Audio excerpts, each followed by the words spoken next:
வணக்கம். இது தந்தையின் இன்று. வரவேற்பது ரஞ்சித். ஹெலிகாப்டர் விபத்தில் உயிரிழந்த ஈரான் அதிபரின் உடல் கண்டெடுப்பு, 5ஆம் கட்ட மக்களவைத் தேர்தல் நிறைவு என முக்கிய நிகழ்வுகள் வரிசை கட்டிய நாள் இன்று. முதலில் தலைப்புச் செய்திகள்.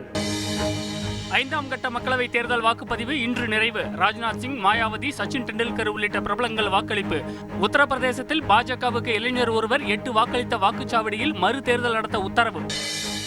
ஹெலிகாப்டர் விபத்தில் உயிரிழந்த ஈரான் அதிபர் இப்ராஹிம் ரைசியின் உடல் மீட்பு. துயரமான நேரத்தில் ஈரானுடன் இந்தியா துணை நிற்கும் என பிரதமர் மோடி இரங்கல். இந்தியாவில் நாளை ஒரு நாள் துக்கம் அனுசரிக்கப்படுவதாக இன்று அறிவிப்பு. தமிழகத்தின் பல்வேறு பகுதிகளில் இன்று பரவலாக பெய்த கனமழையால் சாலைகளில் பெருக்கெடுத்து ஓடிய மழைநீர். குடியிருப்புகளுக்குள் புகுந்த தண்ணீரால் மக்கள் அவதி.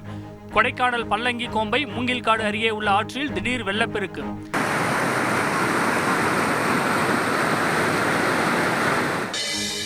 தென்மேற்கு வங்கக்கடலில் 22ஆம் தேதியன்று குறைந்த காற்றழுத்த தாழ்வு பகுதி உருவாக வாய்ப்பு. வங்கக்கடல் கொந்தளிப்பாக இருக்கும் என்பதால் மீனவர்கள் கரைக்கு திரும்ப இந்திய வானிலை ஆய்வு மையம் எச்சரிக்கை. மக்களவைத் தேர்தலில் தேர்தல் ஆணையத்தின் செயல்பாடு கேலிக்கூத்தாக உள்ளதாக எதிர்க்கட்சித் தலைவர் எடப்பாடி பழனிசாமி இன்று விமர்சனம். வாக்காளர் பட்டியலில் குழப்பம், ஸ்ட்ராங் ரூமில் சிசிடிவிக்கள் பழுதானதை குறிப்பிட்டு குற்றச்சாட்டு. சவுக்கு சங்கரை 2 நாட்கள் காவலில் எடுத்து விசாரிக்க அனுமதி. மதுரை மாவட்ட போதைப்பொருள் தடுப்பு சிறப்பு நீதிமன்றம் இன்று உத்தரவு. பெங்களூருவில் உள்ள பண்ணை வீட்டில் போதைப் பொருட்களுடன் விடிய நடந்த சட்டவிரோத பார்ட்டி. நிகழ்ச்சி ஏற்பாட்டாளர்கள் உள்ளிட்ட 5 பேர் கைது. ஆந்திர எம்எல்ஏ, திரைப்பிரபலங்கள் பலரும் பங்கேற்றதாக வெளியான தகவலால்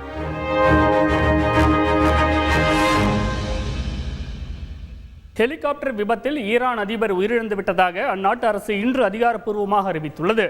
ஈரான் அதிபருக்கு மரியாதை செலுத்தும் விதமாக இந்தியாவில் நாளை ஒரு நாள் துக்கம் அனுசரிக்கப்படும் என மத்திய அரசு தெரிவித்துள்ளது. அசர்பைஜான் நாட்டில் நேற்று நடைபெற்ற நிகழ்ச்சி ஒன்றில் பங்கேற்ற ஈரான் அதிபர் இப்ராஹிம் ரைசி நிகழ்ச்சியை முடித்துவிட்டு அமெரிக்காவின் பெல் 212 ரக ஹெலிகாப்டரில் ஈரான் திரும்பிக் கொண்டிருந்த போது சிக்னல் கிடைக்காமல் ஹெலிகாப்டர் மாயமானது. உடன் வந்த 2 ஹெலிகாப்டர்கள் ஈரான் திரும்பிய நிலையில் அதிபர் பயணித்த ஹெலிகாப்டர் அசர்பைஜான் மற்றும் ஈரான் எல்லையை ஒட்டி உள்ள அடர்ந்த வனப்பகுதியில் விழுந்து விபத்திற்குள்ளானதாக புகைப்படங்கள் வெளியிடப்பட்டன.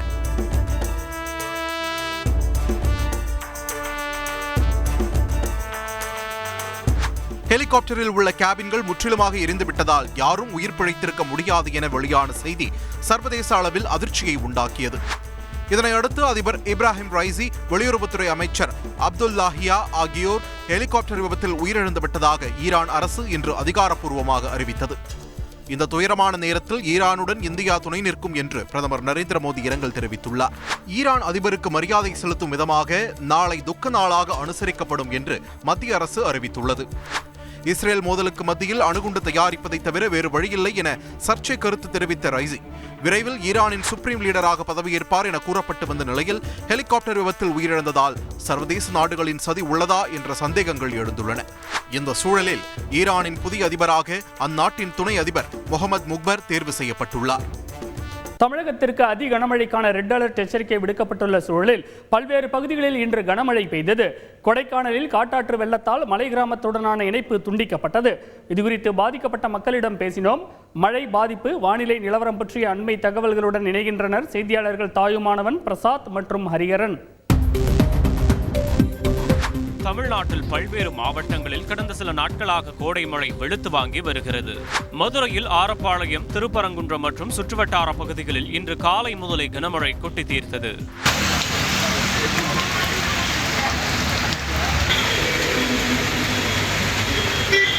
இதேபோல ராமேஸ்வரம், சிவகங்கை, விருதுநகர், போடி, ராசிபுரம் உள்ளிட்ட பகுதிகளில் கனமழை பெய்தது.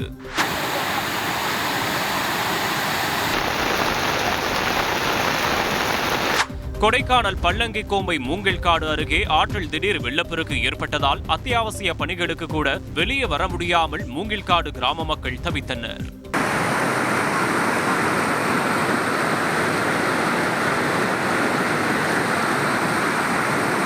இதுகுறித்து மூங்கில்காடு பகுதியைச் சேர்ந்த ஜெயபாண்டியன், சௌந்தர்யா ஆகியோர் கூறுகையில், தண்ணி எப்ப வருது, தண்ணி தாண்ட முடியல, கர்ப்பிணி பெண்கள், பள்ளிக்கூடத்துக்கு போற பிள்ளைகள் எப்போ என்ன சொல்ல முடியாது. காற்ற கடக்கலாம் வந்து ஊசி போட போகலான்ட்டு வெயிட் பண்ணோம். ஒரு 4 மணி நேரமாக அந்த வெள்ளப்பெருக்கு குறைய மாதிரி தெரியல. அப்புறம் ஆர்டிஎஸ்ஆர், தீயணைப்பு தொழிலாளர்கள் எல்லாம் வந்து எங்கள் மீட்டிங் கூட்டிகிட்டு வந்துட்டாங்க. தொடர் மழை காரணமாக நாகர்கோயில் பாறைக்கால் மடம் பகுதியில் 50க்கும் மேற்பட்ட வீடுகளில் மழை நீருடன் கழிவுநீர் சூழ்ந்ததால் மக்கள் அவதியடைந்தனர். பாறைக்கால்மடம் பகுதியைச் சேர்ந்த இசக்கிமுத்து மைக்கேலிடம் பேசினோம். சின்ன மழை வந்தாலும் இல்லை பக்கத்தில் ஒரு 40 வீடு இருக்குது, அந்த வீட்டுக்கு ஃபுல்லாக தண்ணி ஏறுது. அவங்க வந்து இப்போ 40 பேர் அங்கே கிடையாது, இருக்கு ஒரு 5-6 பேர் தான் இருக்காங்க, மீதெல்லாம் தள்ளி உட்காந்துருக்காங்க. தண்ணி இறங்கிட்டு இருக்கு, இது தூர் வராமல் இருக்காங்க. அந்த ஆற்றை பசங்க எல்லாம் இந்த ஏரியாவில் வீடு எல்லாம் காலி பண்ணி போயிட்டாங்க. இன்னும் இந்த ஒரு ஏரியா மட்டும் தான் இருக்குது. தமிழ்நாட்டில் கோடை காலத்தில் இயல்பாக 12.5 சென்டிமீட்டர் மழை பதிவாகும் நிலையில் இந்த ஆண்டு 17 விழுக்காடு குறைந்து 8.44 சென்டிமீட்டர் மழை பதிவாகியுள்ளதாக பேரிடர் மேலாண்மை துறை தெரிவித்துள்ளது. தாயுமானவன், தமிழகத்தில் இன்னும் எத்தனை நாட்களுக்கு கோடை மழை தொடரும்? புயல் எதுவும் உருவாக வாய்ப்புள்ளதா? கூடுதல் விவரங்கள் சொல்லுங்க.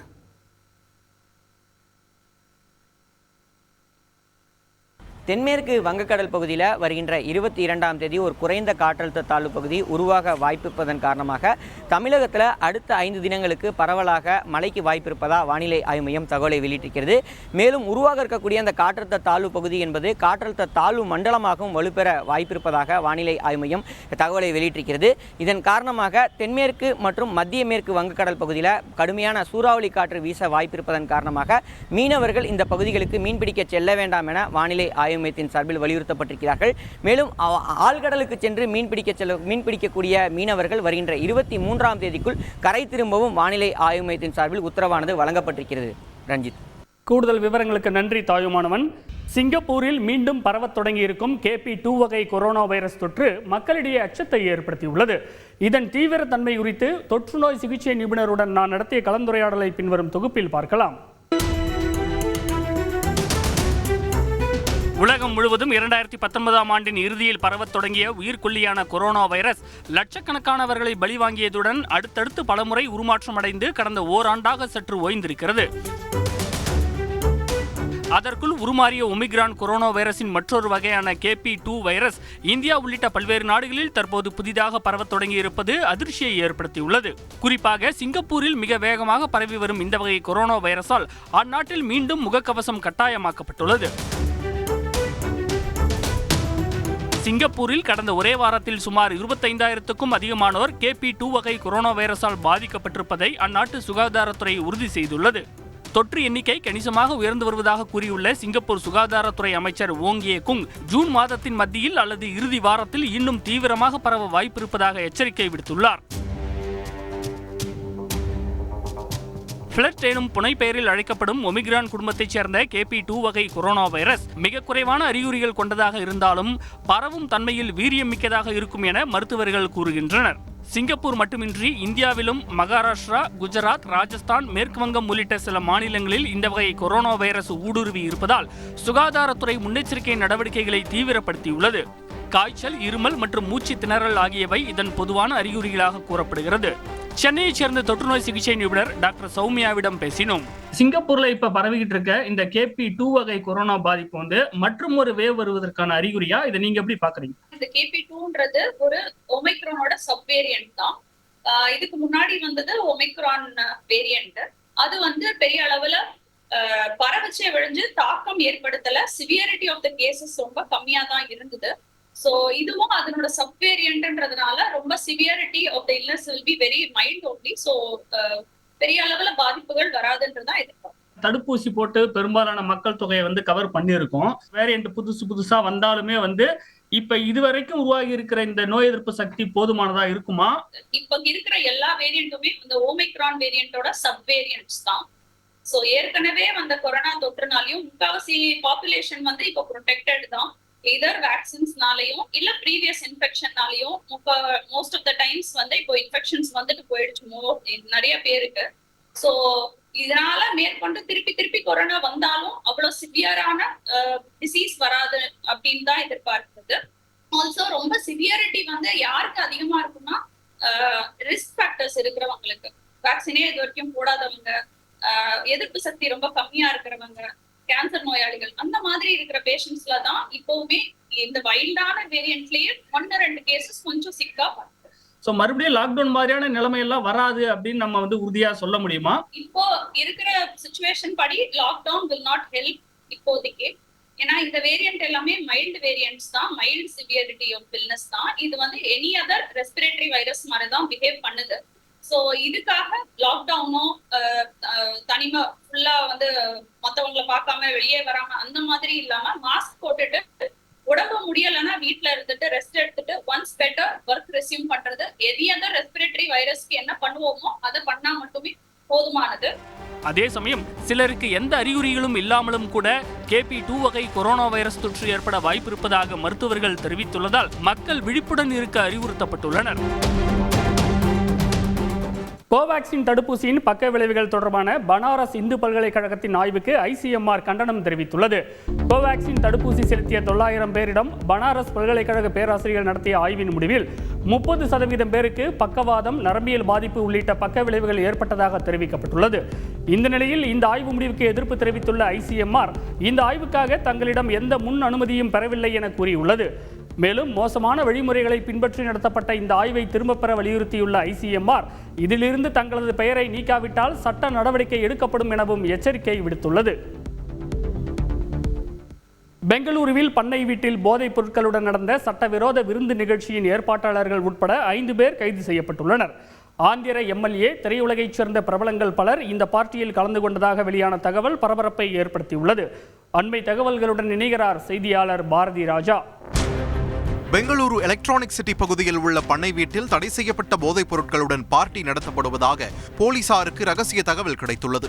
அதன் பேரில் சம்பந்தப்பட்ட பண்ணை வீட்டில் சோதனை செய்தபோது போதைப் பொருட்களுடன் சட்டவிரோத விருந்து நிகழ்ச்சி நடத்தப்பட்டது உறுதி செய்யப்பட்டது. தொடர்ந்து நடத்தப்பட்ட விசாரணையில் பல பரபரப்பு தகவல்கள் வெளியாகியுள்ளன. அதன்படி பண்ணை வீட்டில் நள்ளிரவு 2 மணி வரை DJ இசை, லைட் ஷோ, நடனம் என கொண்டாட்டத்தில் ஈடுபட்டவர்கள் கொக்கைன் போன்ற போதைப் பொருட்களை பயன்படுத்தி கூத்தும் கும்மாளமுமாக இருந்துள்ளதாக கூறப்படுகிறது.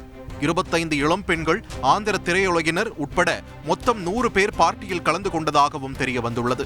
மேலும் ஆந்திர MLA ஸ்டிக்கர் ஒட்டிய கார் இருந்ததாக தகவல் வெளியாகி சர்ச்சையை ஏற்படுத்தியுள்ளது. மேலும் பார்ட்டிக்கு ஏற்பாடு செய்தவர் ஆந்திராவில் இருந்து 25ற்கும் அதிகமானோரை இங்கு அழைத்து வந்ததாகவும் ஒரு நாளைக்கு சுமார் 50 லட்சம் ரூபாய் செலவில் பார்ட்டி நடத்தியதாகவும் கூறப்பட்டுள்ளது. 17 போதை மாத்திரைகள், கொக்கைன் உள்ளிட்ட போதைப் பொருட்கள், பென்ஸ் உள்ளிட்ட சொகுசு கார்களை பறிமுதல் செய்த போலீசார் 5 பேரை கைது செய்துள்ளனர். இந்த பார்ட்டியில் ஆந்திர நடிகை ஹேமா பங்கேற்றதாக சர்ச்சை எழுந்த நிலையில் இதனை மறுத்துள்ள அவர் தான் வீட்டில்தான் இருந்ததாக குறிப்பிட்டார். நான் பெங்களூரு பார்ட்டிக்கு போகல, ஹைதராபாத்ல இருக்க பண்ணை வீட்ல தான் பொழுது போக்கிட்டு இருக்கேன். செய்தியில வருவதை யாரும் நம்பாதீங்க.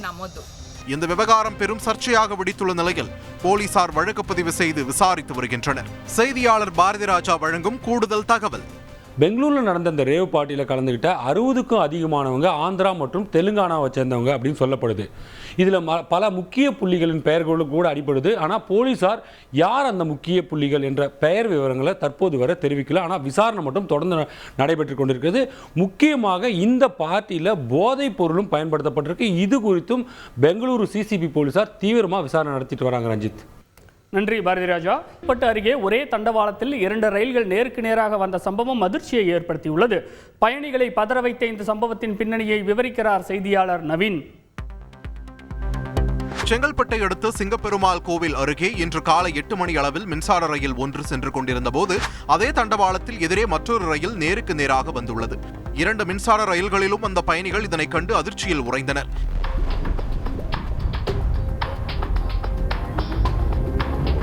இதேபோல் ஒரே தண்டவாளத்தில் அடுத்தடுத்து 4 மின்சார ரயில்கள் ஒன்றன் பின் ஒன்றாக நிறுத்தப்பட்டதால் பரபரப்பு ஏற்பட்டது.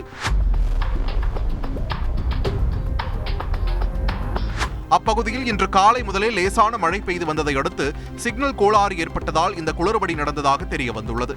பின்னர் சிக்னல் கோளாறு சரி செய்யப்பட்ட பிறகே ரயில் சேவை மீண்டும் துவங்கப்பட்டது.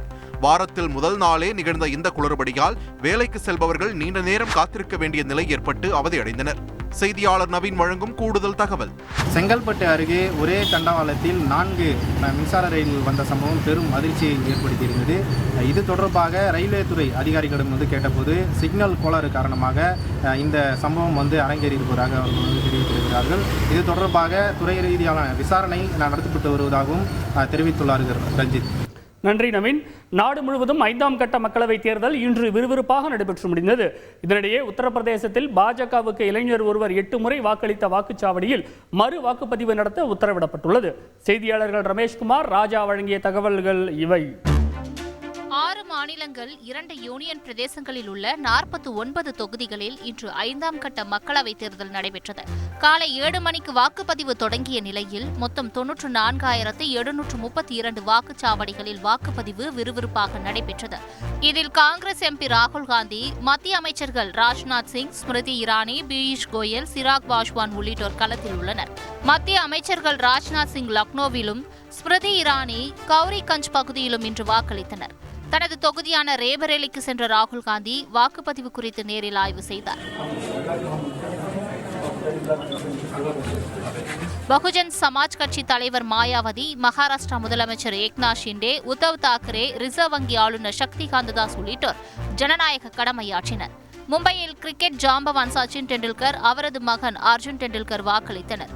இதேபோல பாலிவுட் நட்சத்திரங்கள் ஹிருதிக் ரோஷன், அக்ஷய் குமார், ரன்வீர் சிங், தீபிகா படுகோனே ஜோடி, சுனில் ஷெட்டி, ஜான்வி கபூர், கிரிக்கெட்டர் ரஹானே உள்ளிட்டோரும் வாக்கை பதிவு செய்தனர்.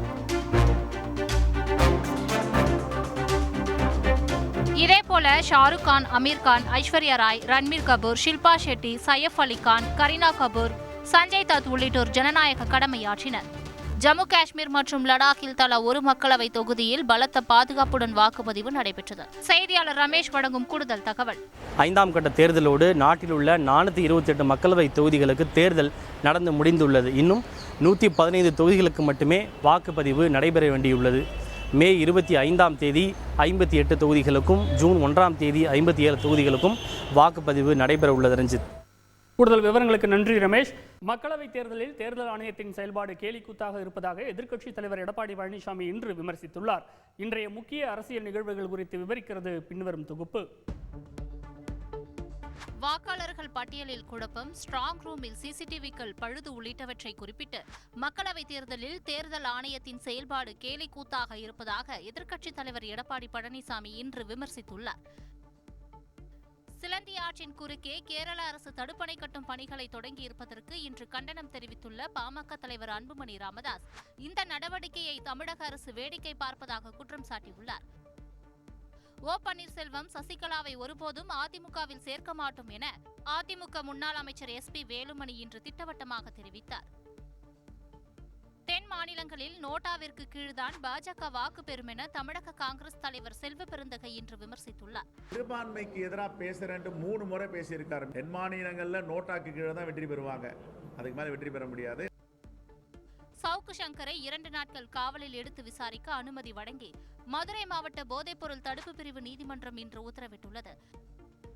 2000 கோடி ரூபாய் போதைப்பொருள் கடத்தல் வழக்கில் ஜாஃபர் சாதிக்கின் மனைவி அமினாவிடம் அமலாக்கத்துறை அதிகாரிகள் விசாரணை மேற்கொண்டுள்ளனர். IPL-இல் தொடர்ந்து விளையாடுவது குறித்து 2 மாதங்களுக்கு பிறகு தோனி முடிவெடுப்பார் என CSK வட்டாரங்கள் தெரிவித்துள்ளன. மறுபுறம் நாளை நடைபெறும் குவாலிஃபயர் போட்டியில் கொல்கத்தா, ஐதராபாத் அணிகள் பலப்பரீட்சை நடத்துகின்றன. IPL தொடரில் சென்னை அணி பிளே ஆஃப் சுற்றுக்கு தகுதி பெறாமல் வெளியேறிய நிலையில் முன்னாள் கேப்டன் தோனி இன்று தனது சொந்த ஊரான ராஞ்சி திரும்பினார். பைக்கில் ரைடு சென்று தோனி வீடு திரும்பும் வீடியோ இணையத்தில் கவனம் பெற்றுள்ளது. IPL தொடரில் இருந்து ஓய்வு பெறப்போவதாக தோனி கூறவில்லை எனவும் 2 மாதங்களுக்கு பிறகு முடிவெடுக்க அவர் திட்டமிட்டுள்ளதாகவும் CSK வட்டாரங்கள் தெரிவித்துள்ளன. தோனியின் கேரியர் தோல்வியுடன் முடியக்கூடாது என கூறியுள்ள முன்னாள் வீரர் அம்பதி ராயுடு அடுத்த சீசனில் விளையாடி கோப்பையுடன் விடைபெற வேண்டும் என விருப்பம் தெரிவித்துள்ளார். இதனிடையே RCB உடனான போட்டியில் தோல்வியடைந்த பிறகு அந்த அணி வீரர்களிடம் தோனி கை கொடுக்காமல் சென்றது சர்ச்சையானது. இந்த சூழலில் தோனி காத்துக் கொண்டிருந்தார். ஆனால் பெங்களூரு வீரர்கள்தான் கொண்டாட்டத்தில் ஈடுபட்டதாக ஒரு தரப்பினரும், தோனியால் சில நிமிடங்கள் காத்திருக்க முடியாதா என மற்றொரு தரப்பினரும் மாறி மாறி இணையத்தில் கருத்து பதிவிட்டு வருகின்றனர். இந்த சூழலில் அகமதாபாத்தில் நாளை நடைபெறும் IPL முதலாவது குவாலிஃபயர் ஆட்டத்தில் கொல்கத்தா, ஹைதராபாத் அணிகள் பலப்பரீட்சை நடத்துகின்றன. இன்றைய நாளின் முக்கிய நிகழ்வுகளை இதுவரை பார்த்தோம். பார்த்த உங்களுக்கு நன்றி. இது தந்தியை நின்று நான் ரஞ்சித். இனிய இரவு வணக்கம்.